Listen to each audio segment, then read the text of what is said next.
En el nombre del Padre, y del Hijo, y del Espíritu Santo. Amén. Tú, Señor, que nos dices en tu palabra, busquen primero el reino de Dios y su justicia, y todo lo demás vendrá por añadidura.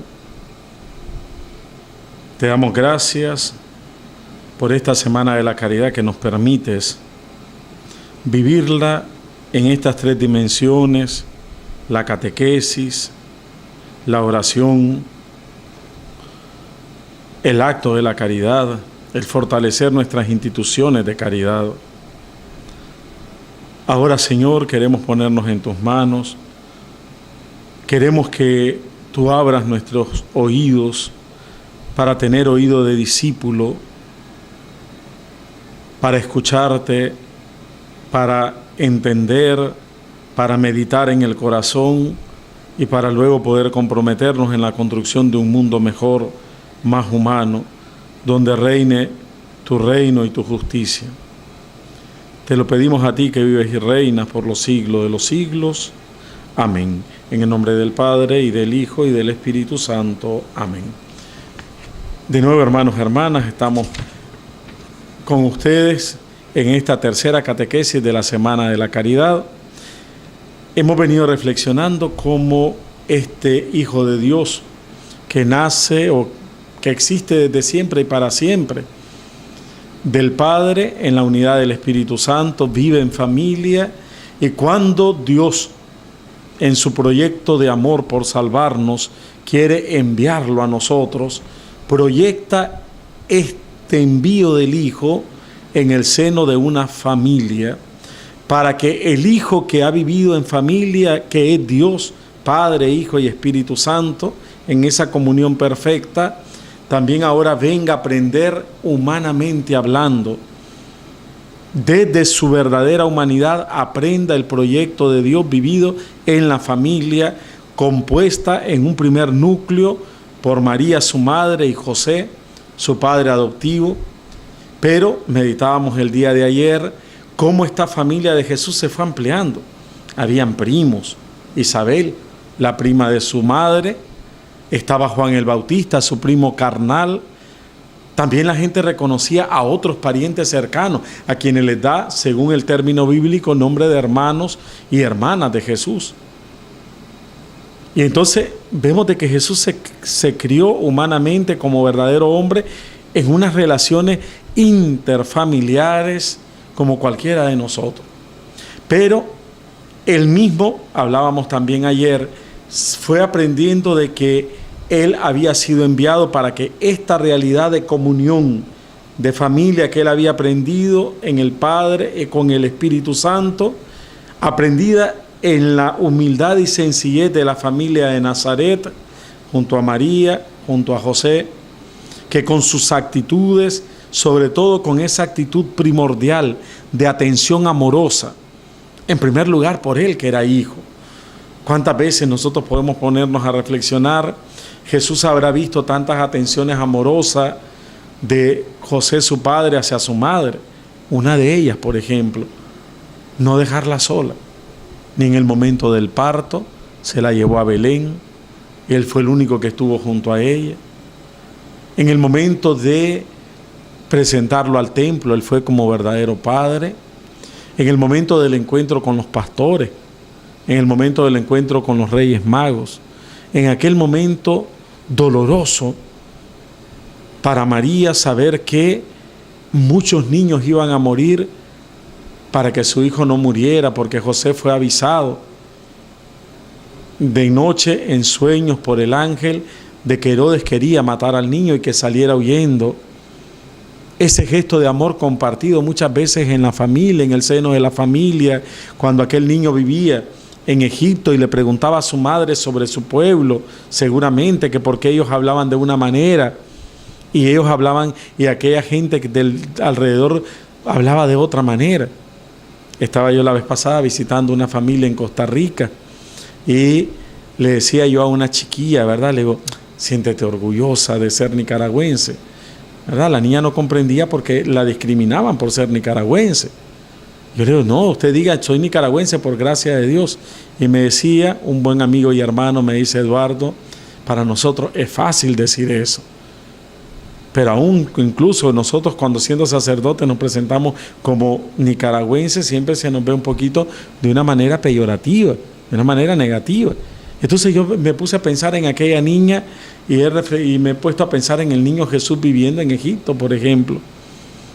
Porque el niño, ¿cuántas preguntas habrá hecho a su madre y cuántos gestos de amor habrá recibido? Pues entonces vamos viendo cómo Jesús va ampliando esta familia y luego él se da cuenta que todo su pueblo es su familia, pero que hay cosas en su pueblo que no andan bien, no andan bien. Y eso era lo que ya los griegos antiguamente le habían dado un nombre, que a mucha gente no le gusta este nombre, porque desgraciadamente ha sido uno de los términos que a lo largo de toda su historia, casi desde que se inventó por los griegos esta palabra, inmediatamente fue prostituida y rechazada incluso por muchos, y muchos nos sentimos orgullosos de decir, yo no me meto en política. Y entonces debemos de preguntarnos, primero, ¿qué cosa es política? La palabra política viene de polis, que significa ciudad, y la política es la búsqueda de que los que viven en la polis vivan bien. Así lo comenzaron a vivir los griegos cuando, después de la guerra del Peloponeso, cuando ganaron la guerra, donde toda la gente se había unido para echar fuera a los medos, y entonces ahora todos eran ciudadanos, todos, el campesino, todo el que había luchado tenía estatus de ciudadano, y tenía que ver en las decisiones de la ciudad, se comenzó a crear esa palabra que se llama política. Y la política es esa capacidad que tenemos y ese derecho y esa obligación que tenemos todos los ciudadanos de velar por el bien común. Y Jesús también, aunque evitó, porque es necesario a veces evitarlo para que no digan te casaste con tal o cual partido, o que tal o cual partido te jale la chaqueta porque te tiene agarrado, porque te ha comprado con prebendas, y entonces quieren amarrar la voz del Evangelio. Me decía una persona un día de esto, y me decía, padre, ¿qué hacemos en nuestra comunidad? Hay una hermana que siempre se está quejando del sacerdote, porque este sacerdote, o sea, refiriéndose a su párroco, o sea, yo, ¿verdad?, que toco muchos temas de política y que no debería de tomar cuestiones de política, ¿verdad? Entonces le decía yo, bueno, dígale a esa hermanita que venga a hablar con su párroco, que le agradecería que me dijera qué cosas son las que yo no debería, ¿verdad?, para yo poder escucharla, pero también para aclarar el por qué el Evangelio tiene que aclarar y tiene que tocar algunos temas que creemos que son política, y entendiendo política como algo que pertenece a un partido, y no, la verdadera política es la búsqueda del bien común de los que vivimos en la polis. Si yo no viviera en Corinto, ¿me interesarían las cosas que pasan en Corinto? ¿Quién sabe? Hace 2 años no viví en Corinto. No estaba en los zapatos de ustedes los corinteños. Estaba en otros zapatos. Y como sacerdote y como pastor de una comunidad de creyentes, me tocó acompañar a mi parroquia durante esos 10 años que estuve en los zapatos de los chichigalpinos, en muchas realidades y algunas duras. Y buscaban al párroco como punto de referencia. Recuerdo cuando, ustedes recuerdan, por ejemplo, cuando aquella situación que se dio en el Ingenio y después la policía, que querían quemar la policía como se había quemado en otros lugares. ¿Quién era el que andaba ahí? ¿Verdad? No es que yo me quiera dar fama, ¿verdad? Pero yo, fíjense que ese día hasta me fui a esconder. Se los digo públicamente y todo el mundo lo sabe. Me encerré en la casa cural, el padre está enfermo. Y me llama el alcalde, mire padre, no importa, nosotros vamos a ir a la casa cural a sesionar.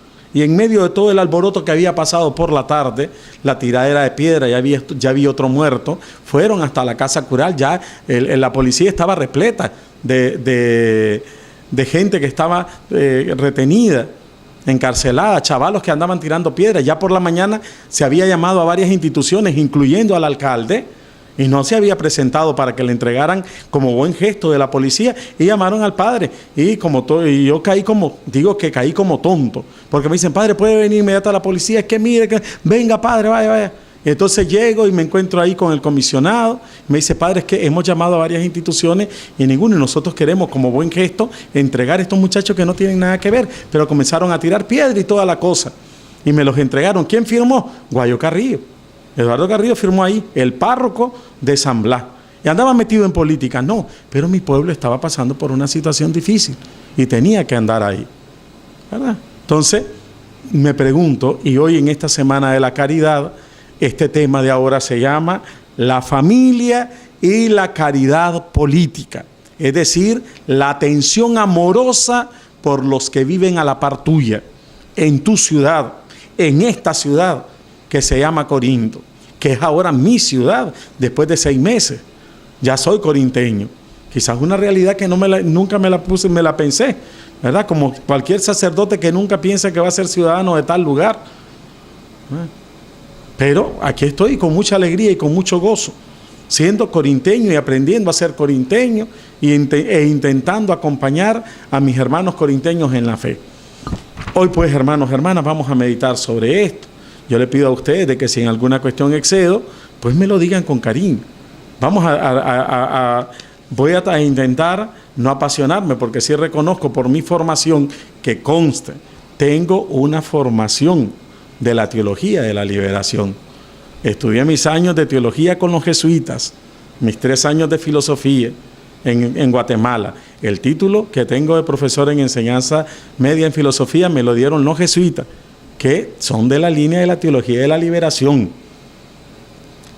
En la UCA, mis 2 años de maestría en teología, también John Sobrino, Cibate, he estudiado a Ellacuría, Bajo la luz de Ellacuría, Bajo la luz de Gustavo Gutiérrez. Son nombres que a muchos de izquierda no suenan, ¿verdad? Entonces tengo formación de izquierda también. O sea que no soy, como algunos pueden decir, es que el padre es contrarrevolucionario, o el padre, tampoco me alío a ningún lado. Pero sí, le doy gracias al Señor porque amo a la iglesia y soy sacerdote y formado, ¿verdad? Amo el magisterio de la iglesia, y hoy le decía al padre Erwin, yo le agradezco al Señor toda la formación que el Señor me ha regalado. Pues bien, yo no he venido a hablar de mí, ¿verdad? He venido a hablar de la familia y de la caridad política. Fíjense ustedes, mis buenos hermanos, hermanas, Jesús, cierto día, andaban diciendo los enemigos de Jesús de que Él hacía los milagros por poder de Belcebú, es decir, que estaba endemoniado, y que su trabajo era un trabajo del demonio.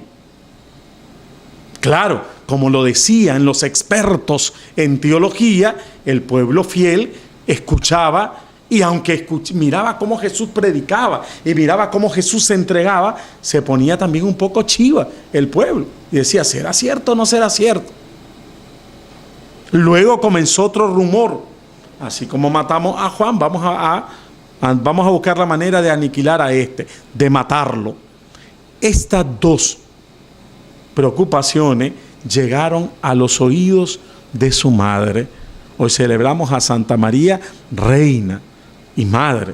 Pues esta madre, con corazón de madre, escuchó lo que decían de su hijo, que estaba endemoniado, y la Virgen se asusta. Y María dice, ¿cómo puede estar mi hijo endemoniado si ha nacido de mí, que ha sido engendrado en mí por obra del Espíritu Santo? El Espíritu Santo descendió sobre mí. Así me lo dijo el ángel y así lo creo y así es. Nos dice la Virgen, ¿cómo es que ahora mi hijo va a estar endemoniado? Si él está el todo lleno del Espíritu, porque viene del Espíritu, no del deseo de la sangre. Nos podría preguntar la Virgen. Y la otra asusta el corazón todavía más de María, lo llena de dolor. Recuerden ya que el anciano Simeón, a los 40 días, cuando Jesús fue presentado en el templo, María fue purificada. Aquel anciano tomó a aquel niño en sus brazos y le había dicho a María, este niño está como causa de surgimiento, pero de caídas de muchos en Israel. Y la Virgen, profundamente conmovida, preguntó que cómo era eso. ¿Cómo era eso? Y entonces le fue dicho a la Virgen que a ella también una espada le iba a atravesar el alma de dolor. Aquí está una de las espadas. Un día de esto celebramos a San Bernardo. San Bernardo contempla como una de esas espadas clavadas en el corazón de María esta acusación de que él estaba endemoniado y iba a ser asesinado. ¿Qué hace la Virgen? Lo que cualquiera de ustedes, mamás, que son verdaderas mamás, hubieran hecho. Ustedes hubieran dejado lo que fuera por ir a ver a su hijo, ¿o no? En estos días estamos próximos a celebrar el aniversario, un aniversario más de la alfabetización, que comenzó en el año 80. Yo recuerdo, yo era un chavalito todavía. Mi hermana fue enviada hasta allí, a Jalapa y no sé por dónde más. Y allá iba mi mamá con otro montón de señoras. Una de ellas ya fallecida, recuerdo a doña Marina con tanto cariño, es una señora gordita, gordita, gordita que nos tocaba andarla subiendo cuando iba para abajo y deteniéndola cuando iba para arriba por aquellos caminos de Dios, de Ciudad Antigua, cuando íbamos a ver a mi hermana, que era alfabetizadora en esa zona. Entonces ustedes, las madres, cuando oyen que su hijo está en problemas, ¿qué hacen? Van a buscarlo inmediatamente, van a ver cómo está su hijo. Y eso fue lo que hizo la Virgen. Y cuando le avisaron a Jesús, mira, ahí está tu madre y tus hermanos, ¿cuál fue la actitud de Jesús? Dice, mi madre y mis hermanos. ¿Y quiénes son?, pregunta Jesús. Mi madre y mis hermanos. Y no está menospreciando a su madre. Al contrario, la va a elevar a un nivel mucho más hermoso, pero le va a enseñar a su madre que ahora su familia está creciendo y que también ella es parte ahora de esta familia. Y va a decir Jesús, si seguimos a San Marcos, capítulo 34, 35, todo el que hace la voluntad de mi Padre, ese es mi hermano, mi hermana y mi madre. Esto no significa de ninguna manera que la preocupación del corazón de la Virgen se quita. Pero María va entendiendo como es su actitud, según San Lucas, eso que no va comprendiendo, lo va conservando en su corazón, lo va meditando. Pero de una cosa sí comprende María, y es que su hijo ahora va ampliando el horizonte de la familia, y su hijo ahora tiene que ocuparse de su pueblo, tiene que ocuparse del bien de su pueblo. ¿Y qué encuentra Jesús en su pueblo? Una rapidita visión. Encuentra a un pueblo que anda como ovejas sin pastor. Ve a un pueblo que anda descarriado. Ve a un pueblo que sufre bajo, en primer lugar, ese no pastoreo de quienes deberían de ser los verdaderos pastores. En primer lugar, el rey, que representaba a Dios, porque era descendiente de David. Jesús no se está fijando si está el poder romano o no está el poder romano, oprimiendo a su pueblo. Y no que eso no interesara, claro que interesa, pero para Jesús hay más responsabilidad de los líderes internos de su pueblo, que tienen a su pueblo como ovejas sin pastor. Ve a los escribas y fariseos poner cargas sobre su pueblo, exigiéndole el cumplimiento de una ley pesada, cada vez más pesada, y que ellos, les va a decir Jesús, no son capaces ni siquiera de mover un dedo para levantar y cargar esa carga. Aquel pueblo que sabía, tenía el tino del oído del discípulo, tenía el sentido de la fe que el pueblo siempre ha tenido, y que comenzaban a diferenciar y miraban en Jesús a este maestro que hablaba como quien tiene autoridad y no como los fariseos. Es decir, que solamente hablaban, pero buscaban los primeros lugares, sus puestos, tenían que cuidar su estatus social y se preocupaban de mantener ese estatus y de cuidar ese estatus. Y así va a ser al momento de la muerte de Jesús. Van a preocuparse más de su estatus, del estatus del templo, del estatus del rey, que puede venir el imperio y destruir todo, que preocuparse por aquel hermano pobre y desamparado. Hay una parábola, mis buenos hermanos, hermanas, que generalmente todos leemos siempre en ocasión de la caridad, y es esa parábola hermosa que San Lucas retoma, y es la famosa parábola de el buen samaritano. Aquel hombre que es robado, maltratado, abandonado a la vera del camino. ¿Por quiénes? Por los salteadores, por los ladrones.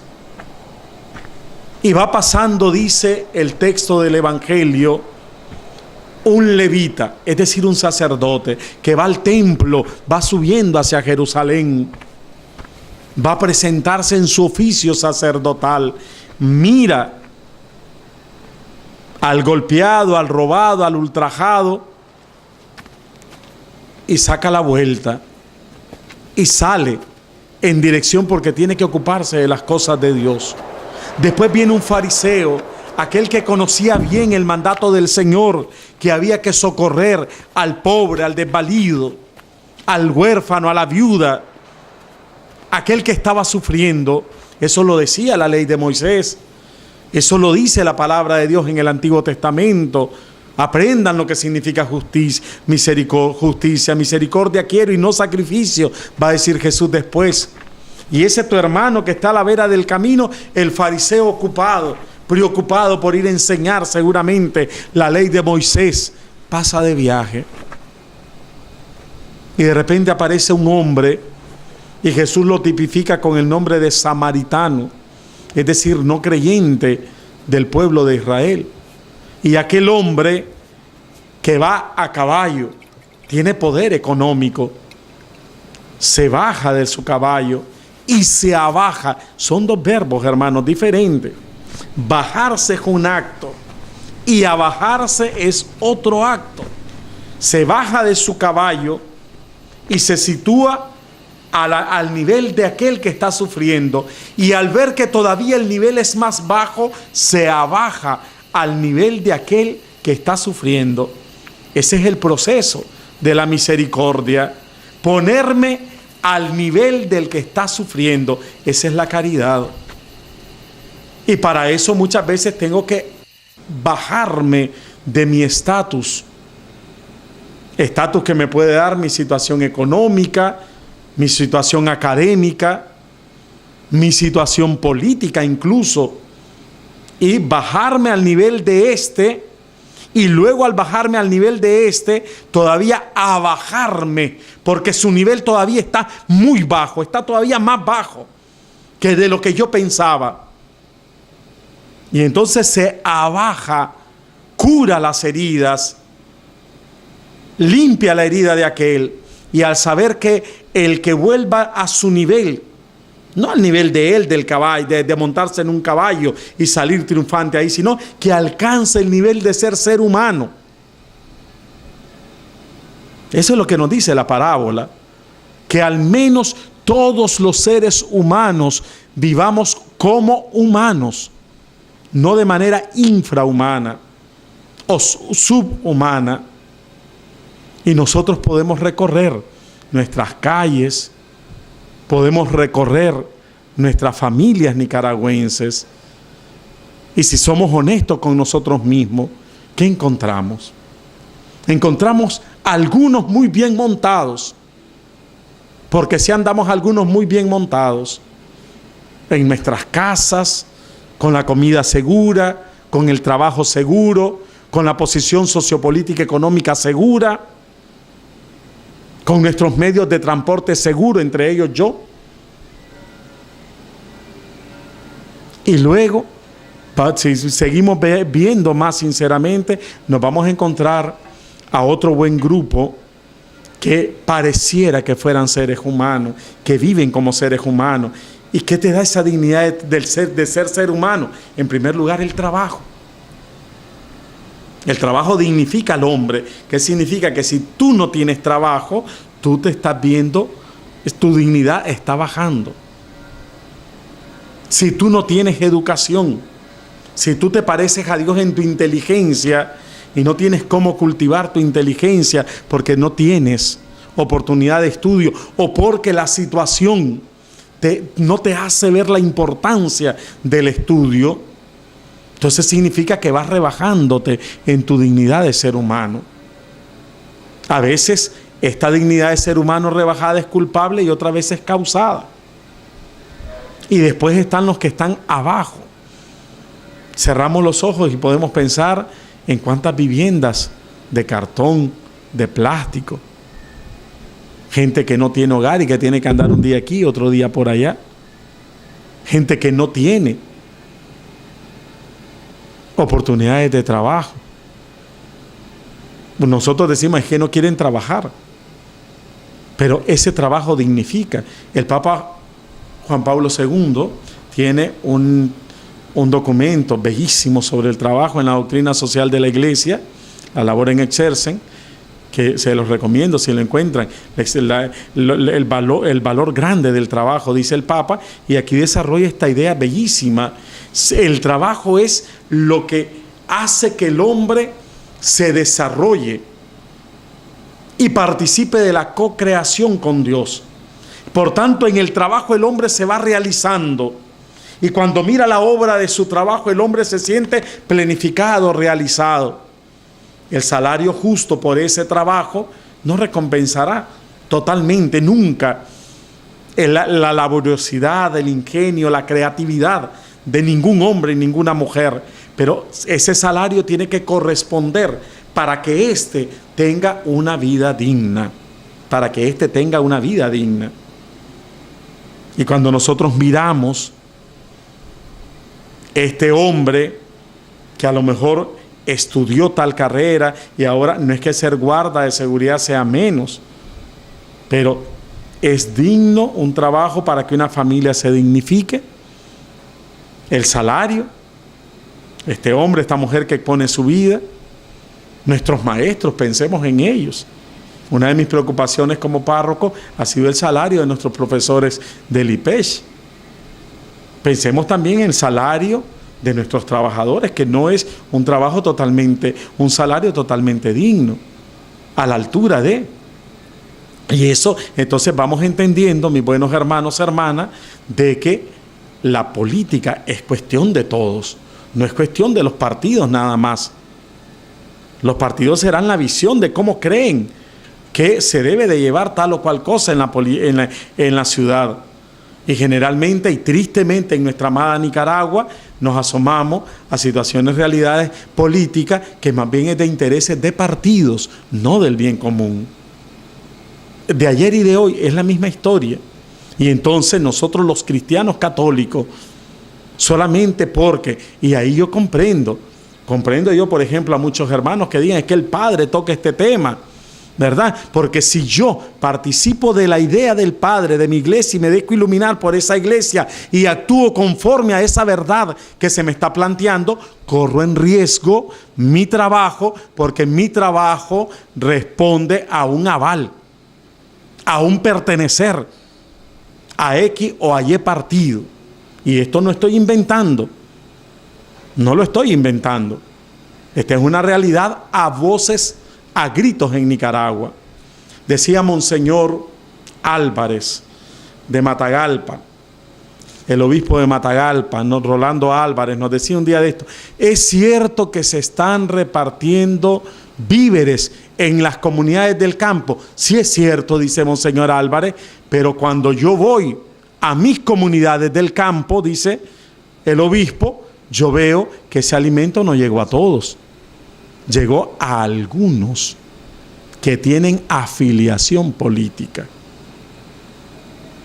Que vino techo para los pobres. ¿Vino techo para todos los pobres o para los que tienen afiliación política? Vinieron gallinas. ¿Vino gallinas para todos? Vinieron colchones para que duerman muy bien. ¿Vino para todos? Vinieron tanques de gas. ¿Vinieron para todos? ¿O cuáles fueron los criterios con los que repartimos? Y eso, dice Monseñor Álvarez, no lo digo yo, lo dice un obispo. Ah, lo que pasa es que el obispo se mete en política. No, Lo que pasa es que el obispo tiene que iluminar la realidad y tiene que hacernos ver a todos que esa situación va a causar desigualdad. ¿Qué sucede en tu casa cuando vos ves que tu mamá lleva un pico riquísimo de león dorado y se lo da a tu hermano y a ti no te lo da? ¿Qué va provocando eso en vos? Resentimiento contra tu mamá y contra tu hermano. Cuando tú ves de que tu mamá le compra el mejor pantalón y a ti te toca usar el pantalón usado, ¿qué te provoca o qué te ha provocado? Bien, piénsalo. También esas desigualdades se dan en la familia y eso es precisamente lo que Monseñor Álvarez nos está diciendo. Noticia que es reciente, hace poquito. Y dice Monseñor Álvarez, es que después me encuentro en las comunidades el problema de que se están peleando, que a vos te dieron y a mí no me dieron. Que vos porque sos esto y yo porque no soy, a mí no me dan. Entonces se están provocando desigualdades y aquello que debería ser bien común se está convirtiendo en mal porque provoca enemistades, provoca pleito entre los hermanos y hermanas de una comunidad. ¿O estoy inventando? Y Jesús dice, busquen primero el reino de Dios, su justicia. Y esa es tarea de nosotros, los cristianos, elevar al que está muy abajo para que alcance una cierta dignidad y desde esa dignidad pueda vivir en el bien común. Nos dice el Santo Padre Francisco en la Evangelium Gaudium, la propuesta del Evangelio no es solo la relación personal con Dios. Nuestra respuesta de amor tampoco debería entenderse como una mera suma de pequeños gestos personales dirigidos a algunos individuos, lo cual podría constituirse como una caridad a la carta. Ah, vos necesitas comida, te doy comida. Ah, vos necesitas estudio, yo te ayudo con estudio. Vos necesitas tal cosa. Entonces es una caridad a la carta, dice el Santo Padre. La propuesta es el reino de Dios. Se trata de amar a Dios que reina en el mundo. Y en la medida en que Él logre reinar entre nosotros, la vida social será ámbito de fraternidad, de justicia, de paz y de dignidad de todos. Entonces, continúa el Papa, tanto el anuncio como la experiencia cristiana tienen que provocar consecuencias sociales, políticas y económicas. Y vuelve la invitación, busquen el reino de Dios y su justicia, lo demás vendrá por añadidura. Nada, dice San Juan Crisóstomo allá en los inicios de la iglesia, nada nos hace mejores imitadores de Cristo que el preocuparnos por los demás. Nada tan vano como un cristiano que no se aplica a salvar a otros. No pongas de pretexto tu pobreza. ¿Te acuerdas de la mujer que echó aquellas 2 moneditas en el templo y dio todo lo que tenía? Y ahí se dio toda ella. Por tanto, no pongas de pretexto tu pobreza para no comprometerte en transformar la realidad. Y no dejes que otros se sirvan de tu pobreza para causar daño y mal, o para situarse en situaciones de poder a costa de tu pobreza. Tampoco digas, dice, que eres sencillo y que tú no puedes hablar mucho. Acuérdate de cuánta gente sencilla, la Virgen entre ellas. El Señor ha mirado mi humildad. Y sin embargo la Virgen proclama que Dios derribará del trono a los poderosos y que va a enaltecer a los humildes. Que colmará de bienes a quienes están sufriendo.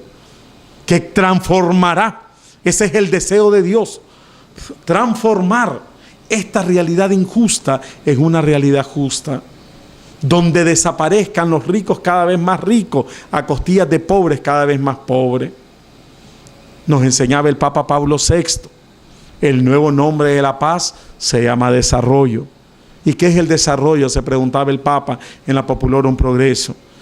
La paz es que pasemos de situaciones menos humanas a situaciones más humanas de vida. No pongas de pretexto, continúa el Papa, continúa San Juan Crisóstomo diciendo, tu ignorancia es que yo no sé mucho. Recuerda que hubieron mucha gente sencilla, Pedro, que no tenía sabiduría y sin embargo proclamó el Evangelio, Francisco de Asís. Estás enfermo. Recuerda cuántos enfermos, Timoteo entre ellos, y tantos otros enfermos que se han dado a la tarea de cuidar del bien común.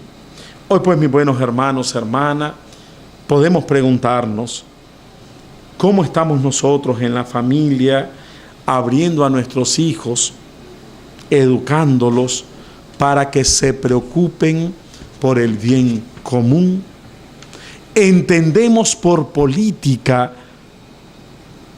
las situaciones partidarias.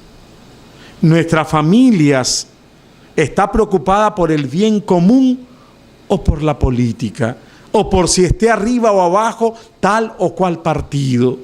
Y nos volvemos tan fanáticos que con tal que esté X partido, nos volvemos acríticos, nos volvemos mudos, ciegos, y hay del que hable contra o cuestione algo de mi partido, ya cae en la desgracia. Entonces, estás buscando el bien común. Tú, cristiano, tú que vas a comunidad y que crees que no se debe de criticar o de señalar las cuestiones que no están bien de tu partido, ¿crees que haces bien? Pregúntate, ¿estás buscando el bien común o estás buscando el bien de un supuesto partido que supuestamente hace el bien de los demás? Un día de esto yo denunciaba la situación de los árboles de la vida y hoy me quedé asustado. ¿Saben cuánto vale cada árbol de la vida? $20,000. Y me puse a pensar, yo necesito $17,000 para cambiar todo el techo del IPEX y no los puedo conseguir. Necesito para darle un salario justo a los profesores del IPEX que alcancen lo que ganen los profesores del Estado. Con $20,000 anuales lo podría quizás lograr, o con menos. Cuando fui a buscar la ayuda al gobierno, porque es un derecho que los colegios que están al servicio de los pobres, un colegio que no recibe ayuda de nadie, y que ustedes son testigos, los corinteños, que durante más de 16 años el IPEX ha servido a esta comunidad. Y el Padre José cuánto dinero invirtió, Padre Alejandro cuánto dinero buscó, nuestros queridos profesores cuánto han renunciado a su justo salario para que esa educación se mantenga. Y cuando fuimos a buscar a ver si podíamos ser un instituto, un colegio subvencionado, me dijeron, padre, no hay subvención, pero si usted va a hablar con, la subvención se le puede dar. Entonces, ¿por qué me van a dar la subvención? ¿Por los alumnos o porque el padrecito vaya a hablar con para tener la firma de? ¿No es partidismo eso? Díganmelo. Entonces, nosotros tenemos que denunciar esas situaciones. Y no es de que yo esté en contra de, pero si yo no hablo, hablarán las piedras. Y mi trabajo, aquí tenemos nosotros al gran Azarías H. Palé, y nos llenamos nosotros en decir, en recitar el poema, el de el entierro de pobres. Y sabemos bien que Somoza no dejó salir a Azarías H. Palé porque dijo, si esto es aquí en Nicaragua y lo tengo refundido ahí en Corinto, ¿cómo me critica? Ahora sí le doy permiso a Azarías H. Palé que vaya a Roma, ¿cómo no me va a criticar allá? Y esa fue la causa de la muerte del padre Azarías. el deseo que tenía de ir a celebrar el dogma de la Inmaculada a Roma, el centenario, y verse prohibido de ir. ¿Por qué? Porque un dictador le temía, porque lo criticaba, porque le decía eso. Y ese fue curita de aquí, de este pueblo, y que hoy nos sentimos orgullosos de tener a Azarías Palé enterrado en nuestro templo, de tener un instituto a su nombre, de tener un monumento a su nombre. Fue perro mudo Azarías H. Palé, como diría San Antonio. Es que fue curita y no se metió en cuestiones de política. Y le criticaron, claro que lo criticaron. Y por eso él va a decir en Entierro de Pobre que no vengan esos que tienen que estar bien con el poder a mi entierro. Y esto también nos involucra a nosotros, mis buenos hermanos. Indignamente me siento yo sucesor de Azarías Palé, sucesor de el padre Chendel, del padre Alejandro. No me considero a veces digno, no tengo las cualidades ni intelectuales, ni de fe siquiera de estos hombres, pero el Señor me ha puesto aquí. Y tengo en mis antecesores hombres que han hablado claro, hombres que han señalado el camino. Y en fidelidad a la Iglesia, a su magisterio, en fidelidad a Jesucristo, tengo que señalar que la caridad política es parte de la caridad cristiana. Busquemos el bien común. Y eso no es estar peleando, es buscar el bien común desde la familia. Vamos a terminar este encuentro preguntándonos, sé que puede sonar duro decir que la dimensión política es una parte de la dimensión de la caridad cristiana. ¿Cómo están en la familia educando a los hijos sobre esto? ¿O solo dejamos que se les inyecte la idea de un partido de manera crítica, incluso a veces? Comentemos nosotros, por ejemplo, qué compromiso tiene mi familia con la realidad social, no con un partido, sino con transformar la realidad social de mi comunidad. O cuando hago algo, lo hago por el partido, por quedar bien con el partido, o lo estoy haciendo por transformar la realidad. Y nosotros, hermanos, hermanas, oremos al Señor que nos ayude a ser valientes defensores del reino de Dios y de su justicia. Gloria al Padre, al Hijo y al Espíritu Santo, como era en el principio, ahora y siempre, por los siglos de los siglos. Amén. En el nombre del Padre, y del Hijo, y del Espíritu Santo. Amén.